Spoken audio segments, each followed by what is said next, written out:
أعوذ بالله من الشيطان الرجيم. يا أيها الذين آمنوا إذا قيل لكم تفسحوا في المجالس فافسحوا يفسح الله لكم وإذا قيل انشزوا فانشزوا يرفع الله الذين آمنوا منكم والذين أوتوا العلم درجات والله بما تعملون خبير. بسم الله الرحمن الرحيم. السلام عليكم ورحمة الله وبركاته. الحمد لله رب العالمين وبه نستعين على أمور الدنيا والدين والصلاة والسلام على أشرف الأنبياء والمرسلين حبيبنا ونبينا محمد صلى الله عليه وسلم وعلى آله وصحبه وسلم تسليما كثيرا إلى يوم الدين. أما بعد. اللهم لا سهل إلا ما جعلته سهلا وأنت تجعل الحزن إذا شئت سهلا. رب اشرح لي صدري ويسر لي أمري واحلل عقدة من لساني يفقه قولي. اللهم إنا نسألك علما نافعا ورزقا طيبا وعملا متقبلا. اللهم علمنا ما ينفعنا وانفعنا بما علمتنا وزدنا علما يا رب العالمين. اللهم اهدنا وأهلنا وقومنا إلى صراطك المستقيم. اللهم أصلح لنا شأننا كله ولا تكلنا إلى أنفسنا طرفة أعين ولا حول ولا قوة إلا بالله. أما بعد. Ikhwani wa akhwati fid din, a'azzani Allah wa iyyakum. Alhamdulillah, kita panjatkan puji syukur kepada Allah Subhanahu wa taala, Zat yang telah memberikan kepada kita semua berbagai limpahan nikmat dan karunia-Nya, wabil khusus nikmatul iman wa nikmatul Islam, nikmat kesehatan dan kesempatan, sehingga dengan izin Allah Subhanahu wa taala kita bisa berkumpul kembali di salah satu rumah dari rumahnya dalam rangka bertaqarrub kepadanya, dalam rangka melaksanakan ketaatan yang Allah wajibkan kepada kita. Laksanakan salat maghrib secara berjamaah, kemudian diiringi dengan kewajiban berikutnya, yaitu menuntut ilmu. Semoga apa yang kita lakukan ini adalah sebagai pertanda Allah menginginkan kebaikan kepada kita semua. Allahumma amin. Salawat serta salam kita haturkan kepada Nabi kita Muhammad sallallahu alaihi wasallam, kepada keluarganya, kepada para sahabatnya, dan yang setia meniti di atas sunnahnya hingga hari kiamat kelak. Allahumma amin. Ikhwani wa akhwati fiddin, a'azzani Allah wa iyyakum. Masih melanjutkan hadis yang ke-27. Ya, hadis yang ke-27 dari kitab Al-Arba'in An-Nawawiyah, Arba'in Nawawi, yang dihimpun oleh Imam Nawawi rahimahullahu taala. Kenapa kita bagi dua? Karena di dalam hadis ini, hadis nomor 27, ada dua hadis yang mana kita membawakannya dari Syekh Muhammad bin Shalih Al-Utsaimin sebagai penjelasan. Beliau membagi dua juga, walaupun secara garis besar atau secara global dua hadis yang disebutkan oleh Imam Nawawi ini sama maknanya. Namun ada beberapa faedah yang mungkin kita harus memberikan level khusus sehingga kita bagi menjadi dua. Sebelum kita beranjak lebih jauh, kita sebutkan ulang hadisnya. Ya, hadis yang pertama yang ini telah kita bahas. An-Nawas ibn Sam'an radhiyallahu anhuma, dari Nawas ibn Sam'an, semoga Allah meridhai keduanya, dari Nabi sallallahu alaihi wasallam, beliau bersabda, al-birru husnul khuluq. Yang namanya kebaikan adalah akhlak yang baik. Wal ithmu ma haka fi nafsik. Dan yang namanya ithm, dosa, adalah yang haka fi nafsik, meresahkan jiwa. Wa karihta an yattali'a alaihi nas. Dan engkau tidak menyukai tatkala orang melihatmu dengan berbuat dosa tersebut. Hadis diriwayatkan oleh Imam Muslim. Kemudian hadis yang kedua, ini yang kita bahas, adalah wa an Wabisah ibn Ma'bad radhiyallahu anhu, dari Wabisah ibn Ma'bad radhiyallahu anhu meriwayatkan, Ataitu Rasulullah sallallahu alaihi wasallam. Aku pernah mendatangi Rasulullah sallallahu alaihi wasallam, faqal, kemudian Nabi bersabda, "Ji'ta tas'alu 'anil birri wal its?" Apakah engkau datang ke sini dalam rangka untuk bertanya tentang kebaikan dan keburukan? Qultu, maka aku menjawab, wa bisah, na'am, iya ya Rasulullah. Kemudian Nabi SAW menjawab, ya, istafti qalbak, tanyakanlah pada hatimu. Albirru matma'annat ilaihi nafs, yang namanya albir, kebaikan, adalah yang membuat jiwa itu tenang. Watma'anna ilaihil qalb, yang membuat hati juga tentram. Wal itsmu, dan yang namanya dosa, mahaka fin nafs, yang mana dosa itu mengganjal di dalam jiwa.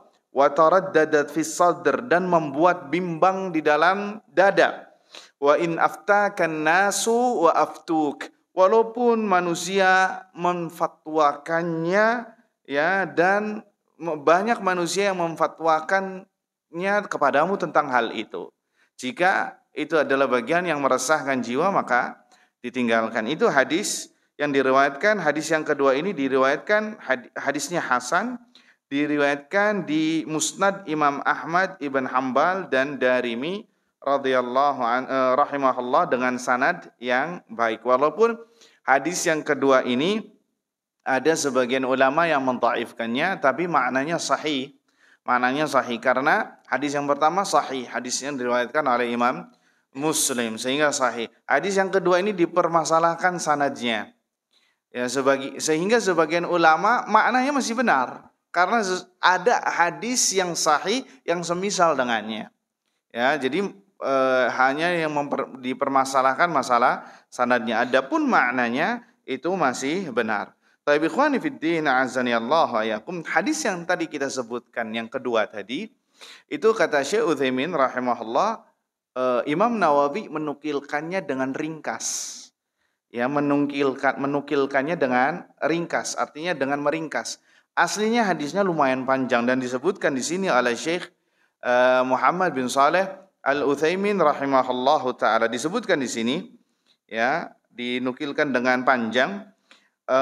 Hadis Wabisah ibn Ma'bad al-Asadi dari kabilah Asad radhiyallahu anhu mukhtasara. Wa asluhu, dan asalnya adalah seperti ini. Ataitu Rasulullah sallallahu alaihi wasallam, aku pernah mendatangi Rasulullah sallallahu alaihi wasallam. Ini di majelisnya beliau, di majelis Rasulullah SAW. Wa ana uridu an la ada'a syai'an minal birri wal ithmi illa sa'altuhu anhu. Dan aku menginginkan agar tidaklah ada syai'an, tidaklah meninggalkan sesuatu yang berkaitan dengan kebaikan serta keburukan kecuali saya telah menanyakannya. Artinya beliau ini ingin mendatangi Rasulullah, ingin menanyai tentang mengupas habis tentang masalah kebaikan dan keburukan, kebaikan dan dosa. Ya, akan dikupas habis, ingin tanya, makanya langsung mendatangi Rasulullah sallallahu alaihi wasallam. Wa haulahu isabatun minal muslimin, dan di sekeliling Nabi SAW adalah perkumpulan kaum muslimin, yakni para sahabat Nabi sallallahu alaihi wasallam. Yastaftuna, banyak yang minta pertanyaan, yang minta jawabannya. Ini bahasa kitanya minta fatwa kepada Nabi sallallahu alaihi wasallam. Faja'altu atakhattahum, karena posisinya di sekeliling Nabi ini banyak, ya, banyak orang yang duduk melingkar halaqah. Akhirnya aku ini ya atakhattahum, yakni melangkahi mereka satu persatu. Ya, melangkahi mereka satu persatu, kata Wabisah. Qalu, maka yang duduk di sekeliling Nabi ini merasa risih, ya. Tiba-tiba orang yang datang terakhir langsung pengen mendekat kepada Rasulullah, ya. Seakan-akan ente datang terakhir, ya di terakhir. Makanya kata para sahabat, qalu ilaika ya Wabisah an Rasulillah. Ente jangan terlalu dekat sama Rasulullah. Ente tahu diri dong. Datangnya di akhir, pengen mintanya di awal. Bahasa sarkasmenya seperti itu, ya. Akhirnya an Rasulillah sallallahu alaihi wasallam, qultu, maka Wabisah bahasa kitanya tetap ngeyel ya. Da'uni, biarkanlah aku, fa'ad'u minhu, biarkan aku ini bisa mendekat Rasulullah sallallahu alaihi wasallam. Fa innahu ahabbun nasi ilayya an adnu minhu. Sesungguhnya dialah adalah manusia yang aku cintai, yang mana aku bisa mendekat dengannya secara majelis, bisa duduk bareng dengannya. Maka jangan halangi aku, bahasa kitanya. Jangan halangi aku untuk bisa mendekat Rasulullah SAW, karena dialah orang yang paling aku cintai agar bisa duduknya berdekatan dengan beliau sallallahu alaihi wasallam. Mendengar hal itu ada sedikit sedikit keributan ya bahasanya kita. Maka terdengar oleh Rasulullah sallallahu alaihi wasallam, dan ini akhlaknya beliau luar biasa ya. Kata Nabi SAW, da'u Wabisah, biarkanlah Wabisah mendekat. Ya. Udnu ya Wabisah, kemarilah engkau ya Wabisah. Ya luar biasa ini. Ya Nabi SAW ya, kemarilah engkau wahai Wabisah, silakan duduk. Ya, mendekatlah. Nabi mengatakannya marratain au thalatha. Nabi mengulanginya 2 kali sampai 3 kali. Agar semua sahabat jangan menghalangi beliau. Ini datang luar biasa ingin bertanya. Qultu ya, maka mana tadi? Marratin qal fadanautu minhu, sehingga aku dekat dengan Nabi SAW, hatta qa'adtu baina yadayhi, sehingga aku bisa duduk berhadapan langsung dengan Nabi SAW. Ya, itulah penuntut ilmu ya, yang bersungguh-sungguh itu mendekat dengan majelis yang memberikan ilmu terlebih dahulu, bukan duduknya paling belakang. Udah paling belakang nyandar, tidur, udah gitu kepalanya ngangguk-ngangguk sampai mengheningkan cipta. Ya. Itu lihat ya. Lihat Wabisah sampai berusaha ingin mendekat dengan Rasulullah sallallahu alaihi wasallam. Ya. Kemudian faqal, maka Nabi sallallahu alaihi wasallam mengatakan, "Ya Wabisah, wahai Wabisah, ukhbiruka au tas'aluni." Ini Masya Allah akhlaknya Nabi. Mau aku yang kabarkan kepadamu atau engkau yang bertanya dulu kepadaku? Allahu Akbar. Beliau ngasih opsi. Tahu nih Wabisah ingin bertanya kepada Nabi tentang suatu permasalahan. Dan disebutkan juga Nabi sudah tahu permasalahan yang ingin ditanyakan oleh Wabisah. Dikasih opsi lagi sama Nabi. Akhbiruka au tas'aluni. Aku yang kabarkan kepadamu, kasih ilmunya, atau engkau yang menanyakan dulu kepadaku. Allahu Akbar ya. Kemudian kata Wabisah, qultu la bal akhbirni. Naam ya Rasul, engkau saja yang ngabarkan kepadaku. Ya, seakan-akan Nabi sudah tahu apa yang ingin ditanyakan oleh Wabisah. Ya. Kemudian Nabi SAW mengatakan, ji'ta tas'aluni anil birri wal itsm. Apakah engkau mendatangiku untuk bertanya tentang permasalahan kebaikan dan keburukan? Nanti dikasih penjelasan oleh Syekh Utsaimin. Kenapa Rasulullah bisa tahu permasalahan yang ingin dilontarkan oleh Wabisah? Lihat pertanyaan Nabi. Ji'ta tas'aluni anil birri wal itsm. Apakah engkau datang ingin bertanya kepadaku tentang masalah kebaikan dan dosa? Qultu na'am, iya ya Rasulullah. Ya, iya ya Rasulullah. Fajama'a anamilahu. Kemudian Nabi menggabungkan jari jemarinya, faja'ala yankutu bihi fi sadri. Kemudian Nabi SAW menempelkannya ke dalam dadaku. Yang yankutu seperti ini kurang lebih, atau seperti ini. Yankutu fi sadri, di dadaku, kata Wabisah. Wa yaqul, kemudian Nabi SAW mengatakan, ya Wabisah, wahai Wabisah, istafti qalbak, tanyakan pada hatimu, ya. Wastafti nafsak, tanyakan pada jiwamu. Masalah kebaikan dan masalah keburukan. Itu Nabi ulangi sampai 3 kali.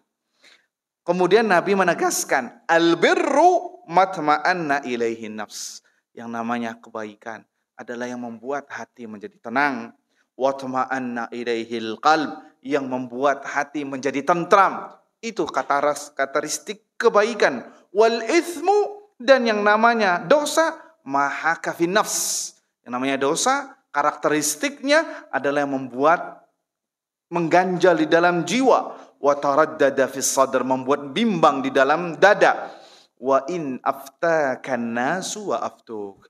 Walaupun manusia memfatwakan kepadamu tentang hal itu, jika membuat dada dan jiwamu membuat bimbang dan gelisah, maka tinggalkan. Itu hadis yang lengkapnya yang disebutkan oleh Syekh Muhammad bin Saleh Al-Utsaimin rahimahullahu ta'ala. Ini bisa diambil, dinukilkan di Musnad Imam Ahmad dan Imam Ad-Darimi rahimahumallahu ta'ala. Taib ikhwani fiddin azani Allah wa iyakum. Itu hadis yang panjangnya yang disebutkan oleh beliau. Taib, kemudian kita bisa mengambil faedah yang secara global, kemudian faedah secara detailnya yang disebutkan oleh Syekh Utsaimin rahimahullahu ta'ala. Kata beliau, perkataan Nabi SAW, ji'ta tas'aluni anil birri wal ithmi. Engkau datang kepadaku ingin bertanya tentang kebaikan dan keburukan.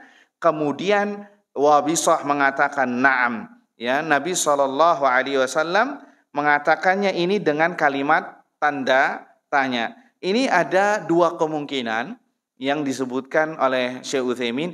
Bisa jadi kabarnya Wabis. Kenapa Nabi SAW ini bisa tahu? Ada dua kemungkinan. Kemungkinan yang pertama, bisa jadi ya Wabisah ini, kedatangannya Wabisah ini sudah viral di kalangan para sahabat, dan Wabisah ingin bertanya tentang kebaikan dan keburukan, sehingga itu sampai kabarnya kepada Nabi SAW. Makanya Nabi langsung mengatakan, ji'ta tas'aluni anil birri wal ithm. Langsung ngomong to the point kepada Wabisah, apakah ente ingin bertanya kebaikan dan keburukan kepadaku?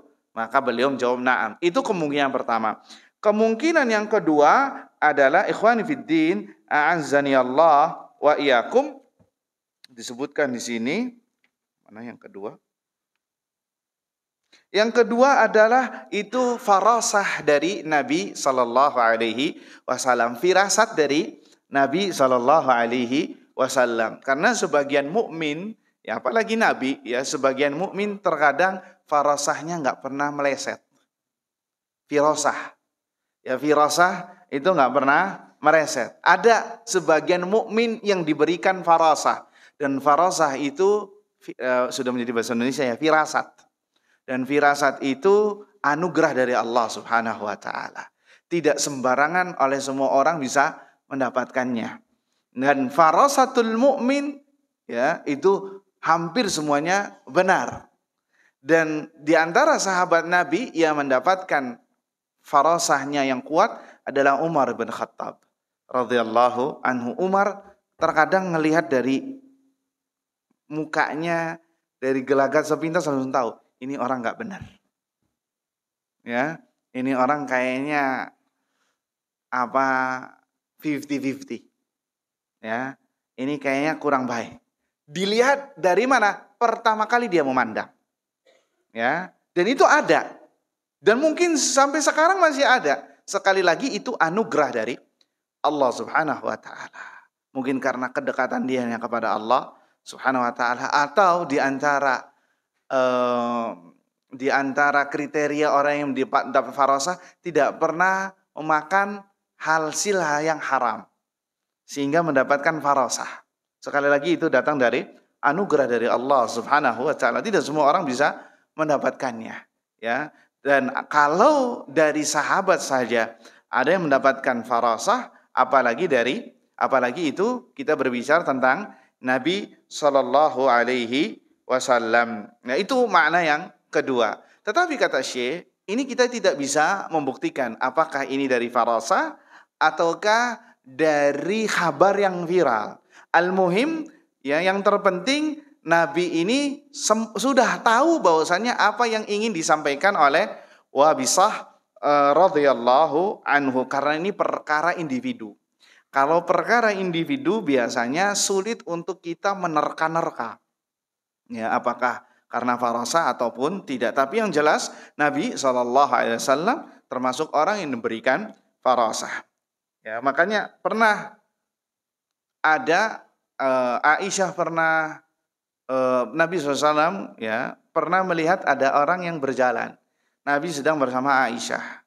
Kemudian Nabi mengkabarkan pada Aisyah, ya Aisyah, ini orang kurang baik. Perhatikan, ini orang kurang baik gelagatnya. Ya langsung sepintas. Wallahu a'lam. Kalau Nabi yang berbicara ada dua kemungkinan, bisa jadi ini wahyu atau mungkin itu farasah dari Nabi SAW, dan farasahnya Nabi benar. Farasahnya Nabi pasti benar, dan kalaupun salah nanti akan turun wahyu yang membenarkannya. Sebagai contoh apa?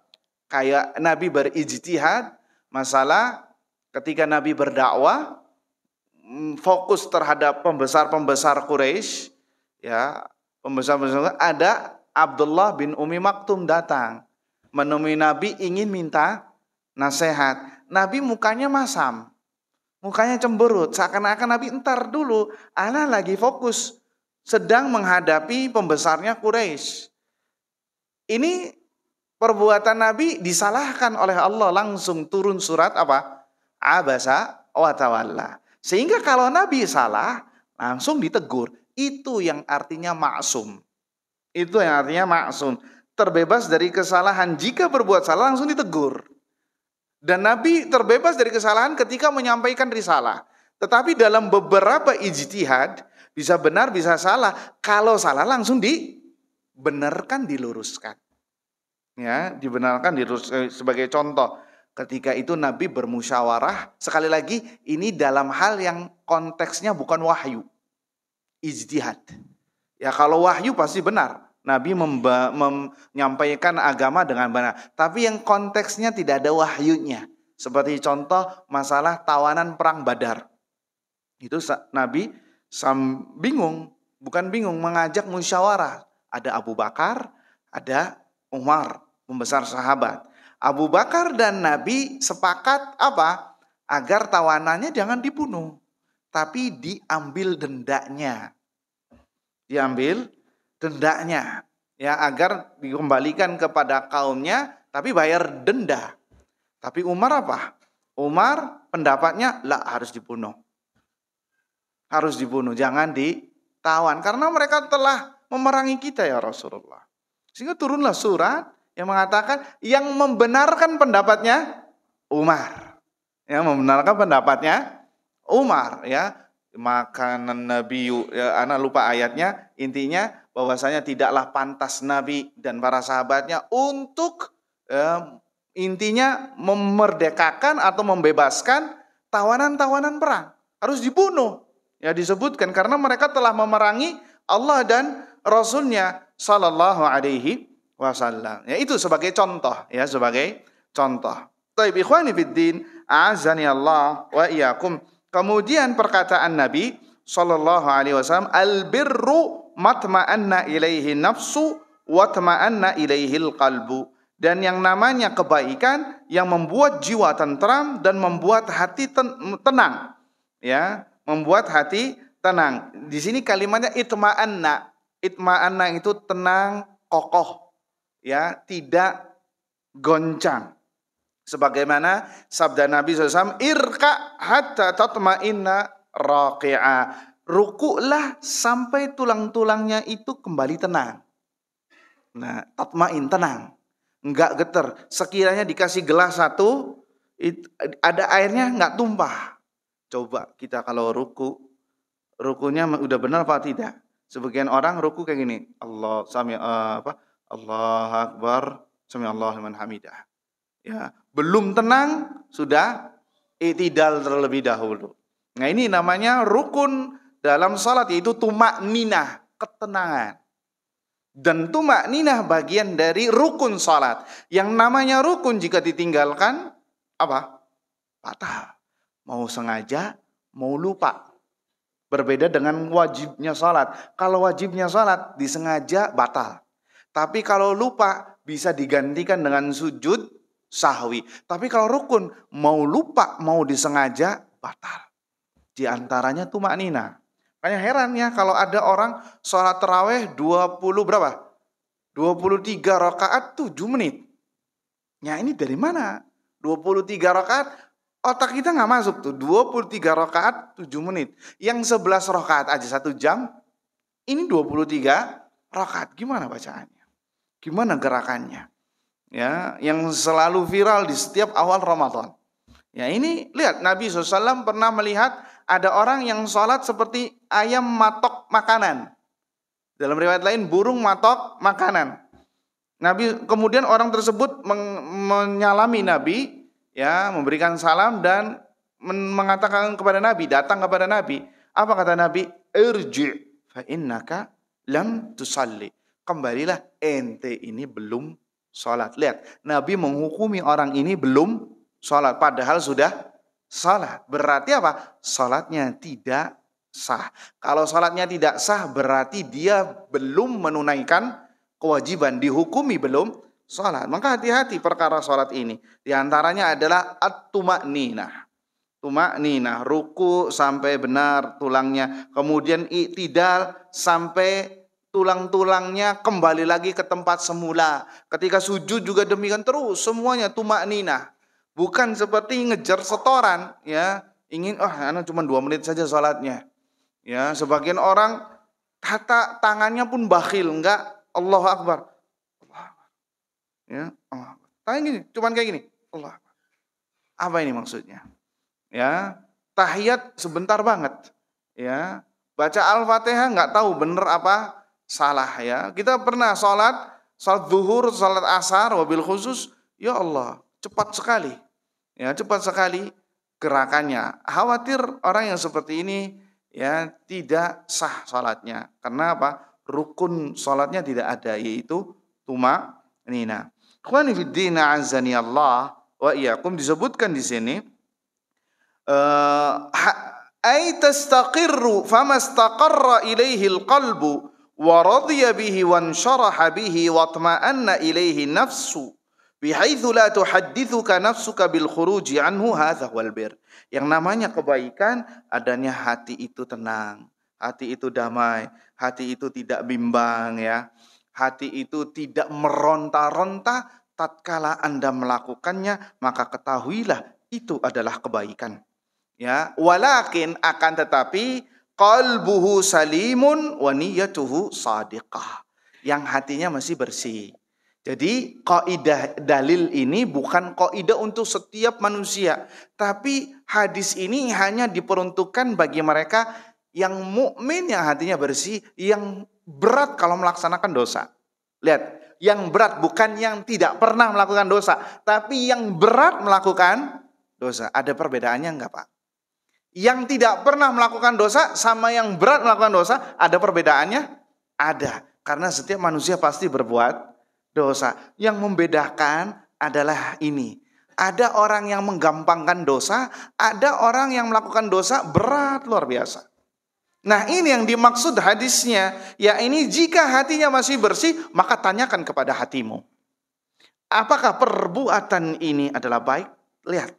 Kalau Anda berbuat buruk, kemudian hatimu seakan-akan menangis, seakan-akan gusar, gelisah, enggak betah, maka berilah kabar gembira, antum termasuk orang yang masih memiliki keimanan.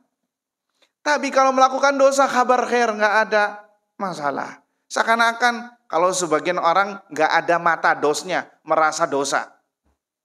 Biasa saja, bahkan melakukannya depan umum biasa. Enggak ada sifat malunya sama sekali, tidak ada rasa bersalahnya sama sekali. Maka orang yang seperti ini musibah. Dan tidak masuk dalam kategori yang disebutkan oleh Nabi SAW. Sekali lagi, ini bukan untuk semua kaidah, semua orang yang bisa melakukan. Ini hanya bagi mereka yang hatinya masih bersih. Hatinya apabila melakukan perbuatan dosa, ibarat gunung yang menimpanya. Berbeda dengan orang fajir pendosa, kalau melakukan dosa, ibarat lalat mencolok ke hidungnya kemudian melakukan seperti ini. Disebutkan oleh hadis yang disebutkan oleh para ulama. Ikhwani fiddin, a'azzani Allah wa iyyakum. Ya. Amma man laisa kadzalik. Adapun yang hatinya la yatmain, tidak tenang dengan kebaikan. Wala tatma'innu ilaihi nafsuhu, jiwanya pun juga demikian. Walihada tajiduhu idza syuri'a fil bir yadiqu dhar'a. Makanya ada sebagian orang kalau disuruh berbuat baik atau memulai kebaikan langsung gelisah dianya. Lihat kebalikannya dari yang disebutkan Nabi. Ada sebagian orang kalau berbuat baik gak kuat, gak betah, panas. Syaitan dari kalangan manusia ini. Ya, gak kuat. Pengennya cepet-cepet kelar. Pengennya cepet-cepet menjauh dari tempat tersebut. Seakan-akan orang ini terusir. Ya, maka orang yang seperti ini adalah musibah. Lakinnal mu'min, akan tetapi seorang mukmin yatma'innu qalbuhu, hatinya pasti akan tenang tatkala melaksanakan ketaatan, wa tatma'innu nafsuhu ilal bir, dan pasti jiwanya selalu meronta-ronta untuk banyak berbuat kebaikan, butuh, ya. Maka ini pertanyaan bagi kita semua, istafti qalbak, coba tanyakan kepada hati kita, kepada jiwa kita, apakah kita termasuk golongan yang pertama, kalau berbuat baik tenang, kalau berbuat buruk nggak tenang, atau kebalikannya. Maka kalau yang pertama, pertahankan dan pujilah Allah Azza wa Jalla. Semoga kita terus keadaannya seperti itu sampai diwafatkan. Jika keadaannya yang kedua, maka perbaiki dan bertaubat kepada Allah Subhanahu wa Ta'ala. Berarti ada something wrong, ada yang salah selama ini pada diri kita, karena kita sudah kebal bahan, sudah bahal. Karena saking banyaknya dosa, hatinya sudah enggak gelisah lagi, saking bahalnya. Ya, saking seringnya melakukan itu, hatinya sudah hitam bagaikan penggorengan tuh, yang dibaliknya penggorengan, hitam mengkilap. Ya, wal iyadzubillah. Kemudian kata Nabi sallallahu alaihi wasallam, wal itsmu ma haka fi nafsik. Dan yang namanya dosa membuat bimbang dan membuat gelisah di dalam dada, ya, di dalam hati. Li'annal birra matma'anna ilaihi nafsu wa tma'anna ilail qalbu. Karena ini kebalikan dari kebaikan tadi yang membuat tenang jiwa dan dada. Kemudian perkataan Nabi yang terakhir, wa in aftakan nasu wa aftuk. Walaupun manusia menfatwakan hal itu, yakni yang membuat bimbang Anda jika Anda melaksanakan bab itu, kebaikan, permasalahan itu, yakni hatta law aftakan nas, walaupun banyak manusia yang memfatwakan kepadamu, yang mengarahkan kepadamu akan hal itu, fala tarji'u ila fatwahum, maka jangan ambil fatwanya. Madama qalbuk lam yatma'in, selagi hatimu itu tidak tenang, walam yastaqir, belum kokoh, fala taltafit lil fatwa, maka jangan diambil fatwa tersebut. Kalau ini fatwa biasanya permasalahan yang sifatnya ijtihadiyah, ya, perkara-perkara ijtihadiyah nanti kita sebutkan pada pembahasan yang terakhir. Ikhwani fiddin azani Allah wa yakum. Faedah yang bisa kita sebutkan pada hadis yang kedua ini, Wabisah ibn Ma'bad al-Asadi radhiyallahu anhu, adalah yang pertama, husnu khuluqin Nabi sallallahu alaihi wasallam. Jadi kita jadi tahu bagaimana akhlak Nabi yang sangat mulia kepada para sahabatnya. Lihat, ya, Nabi SAW memanggil Wabisah, ente kesini, ya, mendekat. Ya, ini gimana girangnya Wabisah yang tadi dilarang oleh sebagian sahabat, kemudian kemarilah, diberi izin oleh Nabi sallallahu alaihi wasallam, yang membuat Wabisah menjadi tenang, tidak panik, ya, tidak gusar, gelisah, karena sebagian orang tidak menginginkan dia berada di depan karena datang terlambat. Ya, kemudian sampai Nabi mengatakan, memberikan pertanyaan, apakah ente ingin bertanya? Ya, dan disebutkan juga, apakah ente mau bertanya tentang masalah kebaikan dan keburukan? Bukankah itu yang engkau mau? Lihat, semakin girang lagi Wabisah. Yang pertama girangnya, yang pertama karena disuruh ke depan, ya, ini membuat senang Wabisah. Yang kedua, Nabi sudah tahu keinginan yang diinginkan oleh Wabisah. Ini Masya Allah, kesenangan di atas kesenangan. Maka dari situlah kita bisa tahu bagaimana akhlak mulia Nabi Sallallahu Alaihi Wasallam. Kemudian faedah berikutnya adalah perkataan anna na'am jawab li itsbat masuil. pertanyaan jawaban iya, na'am dalam bahasa Arab itu adalah sudah, artinya menegaskan apa yang diminta. Sudah cukup, walaupun nggak ditulis embel-embel lagi.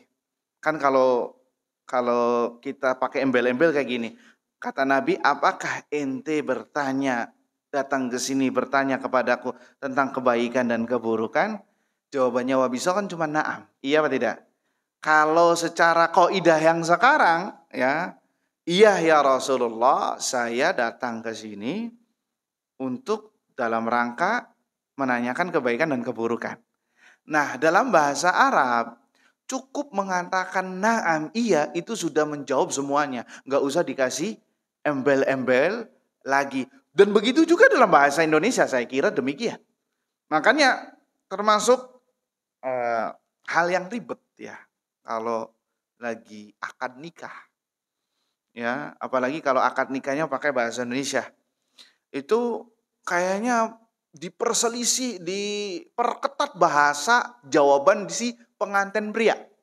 Ya, padahal kan intinya dari si wali nikahnya apa? Saya nikahkan dan saya kawinkan Anda dengan putriku yang bernama Fulanah, ya, dengan mas kawin seperangkat alat sholat dan uang misalkan 1 juta dibayar tunai.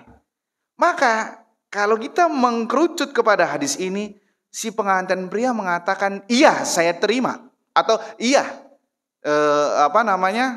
saya mau menikah, sudah cukup. Iya, betul. Itu sudah cukup, sudah sah. Tapi karena ini nggak tahu apa kriterianya, dipermasalahkan, nggak harus, ente harus nyebutin ini semuanya lengkap. Disebutkan maharnya, disebutkan ini waktu dan tempatnya. Alas, ini mempersulit. Karena lihat jawabannya Wabiso. Naam, sudah titik. Nggak usah bertele-tele. Dan Nabi pun nggak mempermasalahkan jawabannya Wabiso. Ente kurang jawabannya, harus tambahkan lagi. Nabi mengatakan demikian tidak? Tidak. Begitu juga dalam bahasa Arab, misalkan zawwajtuka wa ankahtuka fulanah binti fulan bil mahri kadza wa kadza. Maka jawaban si prianya, qabiltu tazwijaha wa nikaha bil mahril mazkur. Itu benar. Tapi kalau jawab na'am, itu juga sudah benar. Maka kalau jawabannya si pengantin pria, jika pertanyaan apakah engkau akan menikahi anak putriku, jawabannya iya, itu sudah cukup. Ya, sudah cukup. Karena agama Islam, agama yang mudah. Sebagian orang disebutkan maharnya sekian, ininya sekian, ininya sekian. Khalas, ini agak sedikit berlebihan. Ya, walaupun dalam kategori resmi di tulisan KUA. Ya, untuk dokumentasi. Tapi kita berbicara secara syariat, kalau seorang sudah mengatakan iya, ya kafi. Ya, atau kalau orangnya tuna wicara, ngomong atau dengan kepala, itu sudah cukup. Pernikahannya sah. Ya, nggak usah pakai tulisan. Cukup dia mengatakan kayak gini, maka sudah sah. Atau tulisan dengan tulisan na'am, ya, iya, itu sudah sah. Di mana letaknya dalilnya? Dari perkataan Wabisah. Ya, na'am. Iya, enggak tak kasih embel-embel lagi. Saya datang ke sini dalam rangka untuk bertanya kebaikan dan keburukan. Tidak dibutuhkan dari Wabisah. Dan itu pun diiyakan oleh Nabi sallallahu alaihi wasallam. Ikhwani fid din, azani Allah wa iyyakum. Kemudian faedah yang keempat yang bisa kita ambil dari pertanyaan Wabisah kepada Rasulullah sallallahu alaihi wasallam, jawazur ruju' ilal qalbi wan nafs. Bolehnya kita bertanya kepada hati dan jiwa. Bolehnya kita bertanya kembali, ya, mengembalikan perkara kepada hati dan jiwa. Akan tetapi, nah ini pentingnya, akan tetapi bisyart, dengan syarat an yakuna hadzal ladzi raja'a ila qalbihi wa nafsihi mimma istaqama dinuhu. Akan tetapi kata Syekh, orangnya harus istiqomah seperti nama masjid ini. Istiqomah dalam agama, baik agamanya. Bukan orang yang menggampangkan dosa. Beda ya ikhwah, orang yang menggampangkan dosa dengan orang yang istiqomah konsekuen dalam agama. Kalau tanya sama hatinya orang yang pendosa, oh nggak apa-apa. Silakan habis ini taubat, bismillah kok. Hanya menggampangkan, berbeda dengan orang yang agamanya baik, ketika bertanya tentang keburukan dia hati-hati.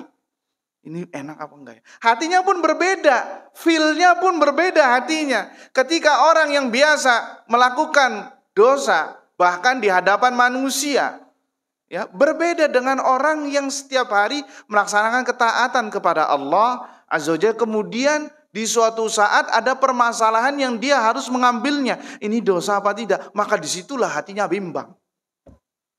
Disitulah hatinya ragu untuk maju ataukah tidak. Nah, ini perbedaannya kata Syekh. Dengan syarat kita boleh kembali kepada hati, kita boleh kembali kepada jiwa, dengan syarat jika kita termasuk orang yang konsekuen dalam agama, yang hatinya masih bersih, yang istiqomah, komitmen dengan agama, itu yang harus dipatrikan, bukan sembarang orang. Berbeda orang kalbu, hatinya orang mukmin dengan hatinya fajir, pendosa. Ya, tapi kita break sebentar untuk mendengarkan azan kumandang Isya. Sudah Isya? 1 menit lagi. Taib. Ikhwani fiddin, azani Allah wa iyyakum. Ya. Kemudian dari sini kita jadi tahu ya bahwa enggak semua orang bisa mengamalkan hadis ini ya, untuk kembali kepada hati dan jiwa. Harus orang yang bersih hatinya, yang berat melaksanakan dosa ya, yang apabila dia berdosa langsung bersegera bertaubat. Kata Nabi SAW, kullu bani Adam khata wa khairul khata'ina tawwabun. Setiap anak manusia itu tempat salah dan dosa, dan sebaik-baik yang berbuat dosa itu apa? Yang bersegera bertaubat kepada Allah Subhanahu wa taala. Setiap kali dia berbuat dosa langsung istighfar, astagfirullah, ini salah, ini enggak benar. Dia langsung beristighfar, langsung bertobat kepada Allah Subhanahu wa taala. Berbeda dengan seorang fajir, pendosa, maka dia menggapelkan, udah deh, Allah Ghafurur Rahim, Allah Maha Pengampun, habis ini kita tobat beres. Beda ya, feel-nya pun juga beda, maka hatinya pun juga berbeda. Tapi break sebentar untuk mendengarkan azan kumandang Isya.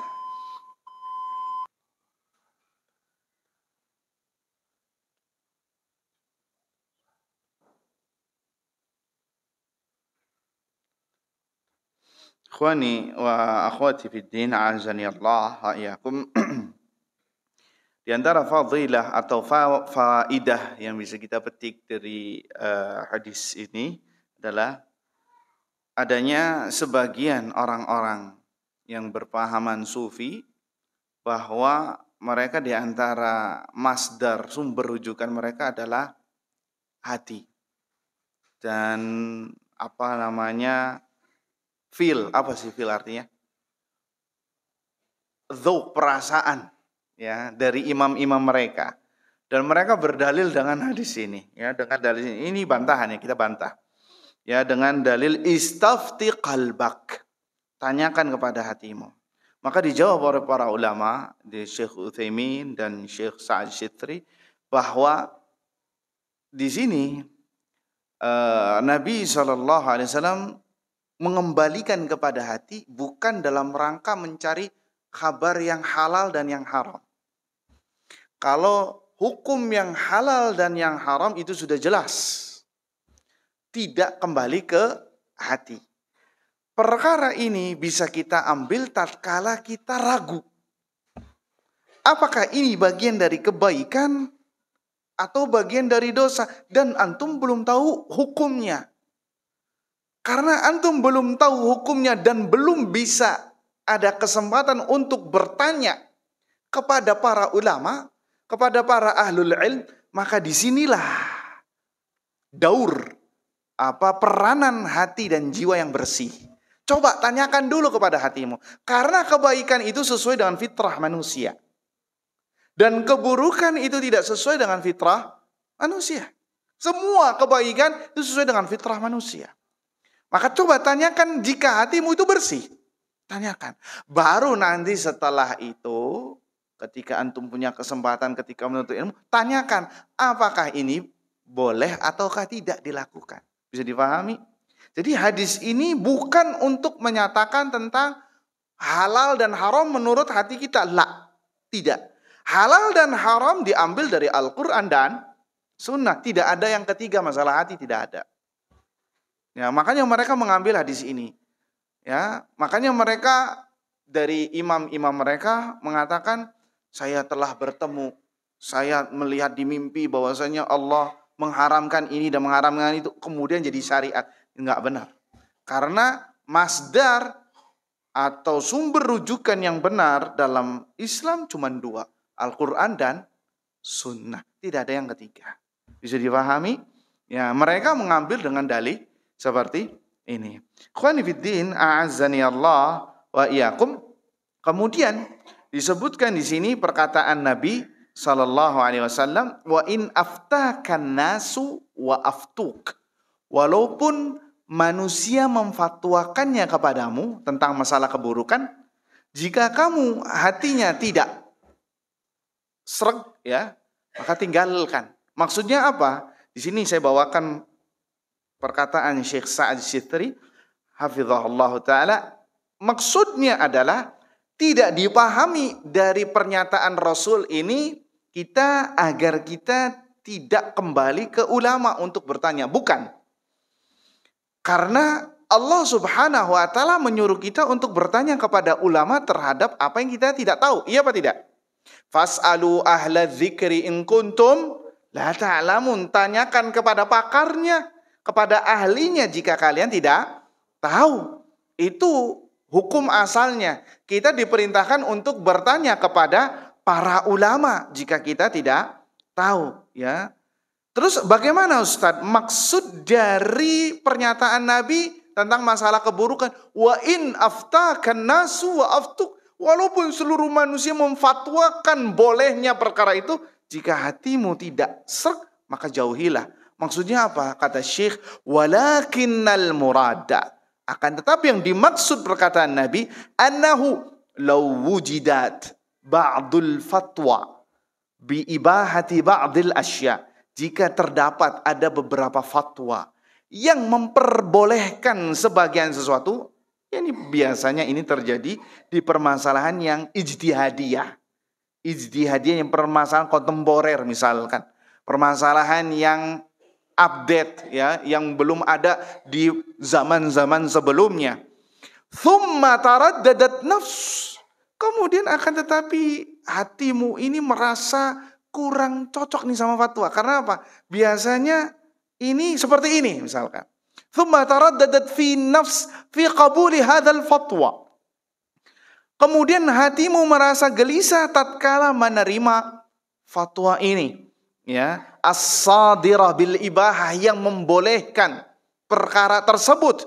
Maka fa innahu hina idzin, maka tatkala itu yusra'u lil 'abdi, maka seharusnya seorang hamba an yatruk, meninggalkan dzalika alladzi taraddadat nafsuhu, fatwa yang membuat jiwa tidak betah, walau wujidat fatwa min ba'dil muftin bijawazi, walaupun ada sebagian yang membolehkannya. Tetapi sekali lagi ini biasanya permasalahan yang kontemporer, permasalahan yang ijtihadiyah. Ya, kayak contoh kasusnya nih ya, contoh kasusnya. Kayak kemarin tuh Idul Adha, kan berbeda kan?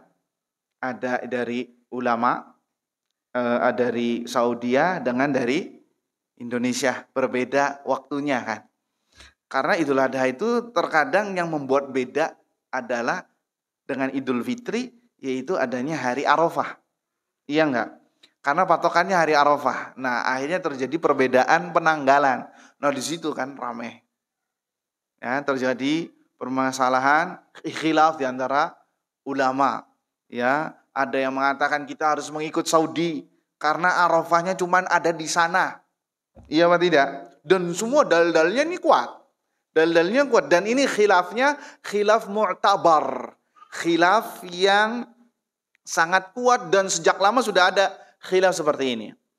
Ya, ada yang mengatakan enggak, Arafahnya cuma satu di sana di Saudi.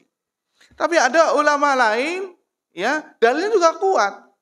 Ya, bahwasanya ini berkaitan dengan hilal. Karena banyak dalil juga yang mengatakan yang mengaitkannya dengan hilal Dzulhijjah.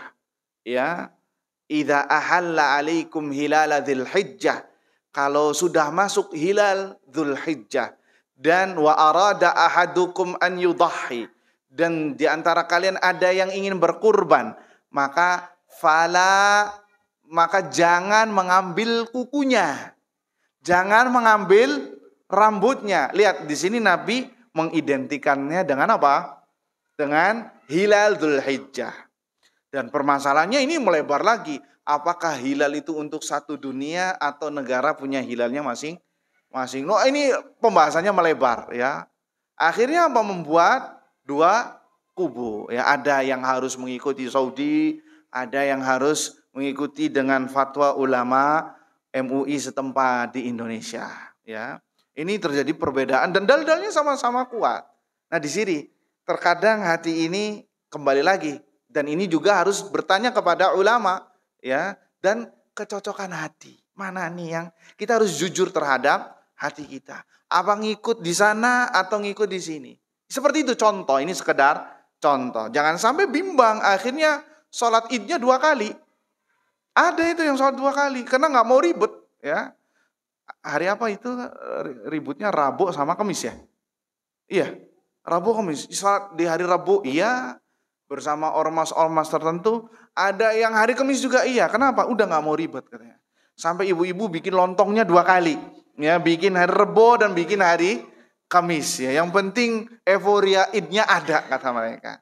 Nah, ini maksud dari yang kita bahas ya. Artinya ada beberapa fatwa yang terkadang kita memang biasa sudah dengan melakukan untuk meninggalkannya, ternyata ada yang membolehkan. Ketika antum membolehkan untuk melakukannya kayaknya berat sekali. Maka di sini peran hati. Maka coba tanyakan kepada hatimu. Itu bagus apa tidak? Kalau membuat itu yang tidak nyaman, maka tinggalkan fatwa yang mengatakan boleh dan ambil yang mengatakan sudah jangan diambil. Itu yang bisa menyelamatkan agama kita. Wallahu ta'ala a'lam bissawab. Kemudian yang terakhir, ini poin yang terakhir, bahwasanya madar syariah, barometer syariah itu dalil. Bukan la ala mashtuhira bainan nas. Bukan sesuatu yang viral dari manusia. Karena sesuatu yang viral dari manusia tidak tentu benar. Ya, tidak tentu benar. Terkadang sesuatu yang viral sekarang, bahkan di kalangan kaum muslimin, itu belum tentu akan kebenarannya, harus ditimbang dulu dari Al-Quran dan dari sunnah Nabi SAW. Apakah ini hak ataukah tidak. Terus dilihat juga siapa yang berbicara. Terkadang yang berbicara masalah agama politikus. Apalagi sekarang tahun-tahun pemilu, digabungkan, disambungkan antara ayat Al-Quran dengan nomor pilihan ini. Dengan pilihan itu, seakan-akan Isa yang baru turun dari langit.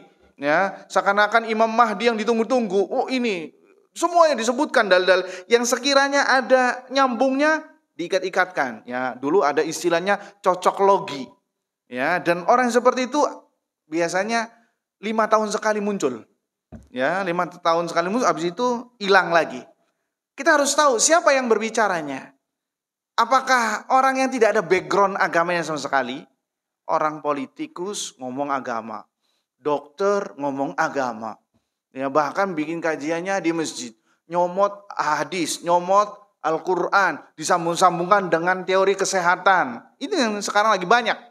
Ya, hadis yang diambilnya hadisnya dhaif. Bahkan tidak jarang hadis yang disebutkannya hadis palsu, dinisbatkannya kepada Nabi. Yang penting dia bisa ngomong di masjid.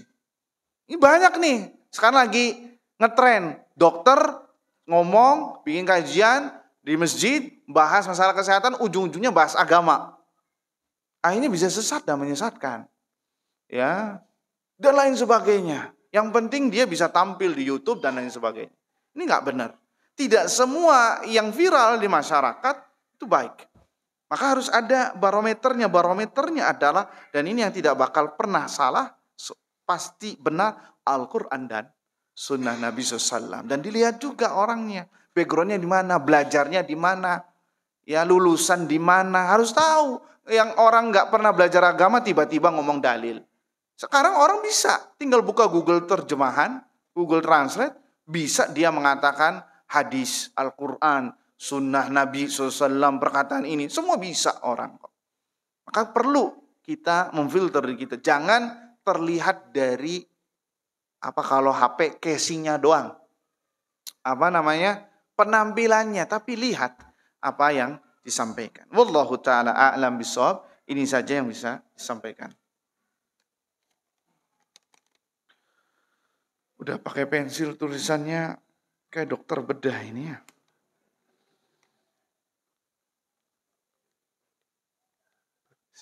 Dan meminta ampun. Ini matanya mengkerut nih anaknya. Dia kembali melakukan dosa.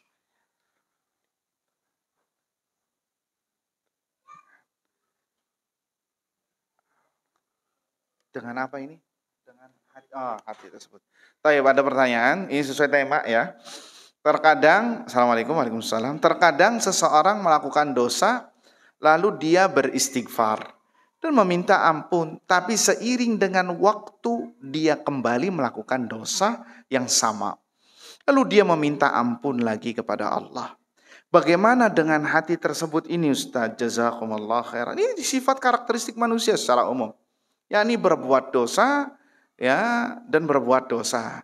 Intinya kalau hati ini bersih sebagaimana yang disebutkan oleh Allah, oleh Nabi SAW dalam hadis bahwa idza adznabal abdu, tatkala seorang hamba melakukan dosa, nukitat fihi nuqtatun sauda, maka akan dititikkan di dalam hatinya titik hitam. Ya, titik hitam. Fa idza naza'a wastaghfar, tatkala dia berhenti dari dosanya, wastaghfar dan beristighfar, astaghfirullah atubu ilaih, bertaubat kepada Allah azza wajal, apa kata Nabi? Suqila qalbuhu, maka hatinya soqlin bersih. Ya, suqila qalbuhu ya. Jadi diambil dari bahasa Arab itu nama deterjen tadi ya. Soqila yasqalu soqlan soqlin, artinya bersih ya. Naqiyan naqiyatan nokia, jernih, bersih ya. Itu dari bahasa Arab. Lihat kata Nabi SAW, apabila dia berhenti dari perbuatan dosanya dan segera beristighfar, suqila qalbu, hatinya kembali bersih lagi. Suqil artinya bersih yang tadinya setelahnya kotor. Makanya pantas buat nama deterjen tadi ya. Kemudian wa idza adznaba, tatkala dia berbuat dosa dan terus berbuat dosa dan tidak beristighfar, maka hatinya menghitam sampai sampai hatinya itu gelap gulita. Wa dzalika ran, kata Nabi SAW, itu adalah ran yang mana Allah sebutkan di dalam surat Al-Mutaffifin, kallabal rana ala qulubihim ma kanu yaksibun. Sekali-kali tidak, maka apa yang telah mereka usahakan itu rona, telah menutupi hati mereka. Ya, telah menutupi hati mereka. Jadi karakteristik seorang muslim adalah tatkala berdosa segera meminta ampun kepada Allah. Beristighfar dengan istighfar yang jujur, bukan yang gak jujur. Jujur itu apa? Dia berazam untuk tidak mengulanginya lagi. Bukan kayak sebagian orang, ya. Contoh misalkan dosa merokok, ya. Dia ketika ngerokok memegang siwak Fir'aun tersebut, dia setelah selesai dia nyesal, ya Allah, kayaknya nggak enak nih hati. Dia bertobat kepada Allah. Tapi di dalam hatinya apa? Setengah jam lagi kayaknya ngerokok enak. Nah, ini namanya dia jujur apa tidak? Tidak jujur. Dan itu bukan taubat yang nasuha. Taubat nasuha adalah berazam untuk tidak mengulanginya lagi. Antum harus bedakan. Berazam untuk tidak mengulanginya lagi sama dengan membandingkan dengan perkataan tidak boleh melakukannya lagi. Ini beda apa sama? Berazam untuk tidak mengulanginya lagi dengan perkataan antum kalau sudah taubat nggak boleh melakukan dosa itu lagi. Berbeda apa sama? berbeda, hasilnya pun berbeda. Kalau berazam untuk tidak mengulanginya lagi, 100% ketika antum bertobat, saya nggak mau melakukannya lagi. Dan suatu saat di kemudian hari yang namanya iman naik turun, iya apa tidak? Kadang naik, kadang turun. Kemudian antum terkalahkan lagi dengan syahwat sehingga melakukan dosa. Apakah taubat ini gugur atau antum telah melakukan dosa baru kemudian harus taubat baru? Ininya gugur apa tidak? Tidak. Kenapa? Karena antum di sini sudah jujur berazam untuk tidak mengulanginya lagi. Karena kita tidak ada jaminannya kita bisa melakukan maksiat apa tidak. Ketika antum berbuat dosa yang baru, maka ini tidak ada kaitannya. Maka disinilah butuh taubat yang baru lagi. Bisa dipahami? Tetapi kalau perkataannya syarat taubat tidak boleh melakukan dosa lagi, maka ketika antum berbuat dosa lagi, maka taubat yang lalu itu gugur. Makanya para ulama mengatakan di antara syarat taubat berazam untuk tidak melakukannya lagi ketika kita bertaubat 100%. Tidak ada di dalam benak hati kita, saya mau mengulanginya lagi. Nggak ada. Nggak ada. Itu yang membedakan, yaitu al-azmu. Sehingga dari pertanyaan ini, kalau dia melakukan dosa lagi, maka segera bertaubat lagi. Intinya itu yang disebutkan Nabi. Dosa, segera bertobat. Dosa, segera bertobat. Terus. Dan terus. Yang penting kita tidak boleh, oh tenang Allah Ghafur Rahim. Ini yang makar namanya. Karena sekali lagi, manusia punya syahwat. Manusia imannya naik turun. Iya apa tidak? Ada syaitan, ada iblis. Iya apa tidak? Maka terkadang manusia lemah. Makanya dia langsung segera bertobat kepada Allah. Menangis, berazam untuk tidak mengulanginya lagi. Wallahu ta'ala a'lam bishawab. Ini saja yang bisa disampaikan. Mudah-mudahan bermanfaat. Kita tutup dengan doa kafaratul majlis. Subhanakallahumma wa bihamdika asyhadu an la ilaha illa anta astaghfiruka wa atubu ilaih. Assalamualaikum warahmatullahi wabarakatuh.